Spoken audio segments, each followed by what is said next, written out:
आज 28 दिनांक 2025 तर या ठिकाणी मोठ्या प्रमाणात या ठिकाणी मौजी निळेगाव येथे ढगफुटी झाली आहे। नायगाव तालुक्यात सुरू असलेल्या मुसळधार पावसामुळे अनेक शेत वावरात पाणी शिरले आहे। त्यामुळे मोठ्या प्रमाणावर पिकांचे नुकसान होण्याची शक्यता व्यक्त केली जात आहे। सततच्या पावसामुळे शेतकऱ्यांमध्ये चिंता पसरली असून प्रशासनाकडून तातडीने पंचनामे करण्याची मागणी होत आहे।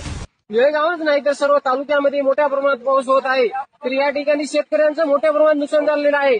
या ठिकाणी पाहू शकता की आजूबाजूला काय कंडिशन आहे शेतकऱ्यांचं। अनेक शेतकऱ्यांच्या शेतीमधून पुराच्या ठिकाणी पूरग्रस्त झालेले आहेत। या ठिकाणी शेतीचं पण मातीचं पण मोठ्या प्रमाणात नुकसान झालं आहे। माती पण खरडून या ठिकाणी गेलेली आहे आणि पिकाचं तर अतोनात नुकसान झालेलं आहे।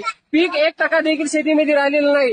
तरी शासनाने प्रशासनाला ताबडतोब आदेश द्यावे की शेतकऱ्यांचे जे काही शेतीचे नुकसान झाले आहे ते पंचनामे तात्काळ करण्यात यावे। शेतकऱ्यांचे जे काही नुकसान झाले आहे त्यांना काही मदत करावी, आर्थिक मदत करावी ही शासनाला विनंती आहे। धन्यवाद।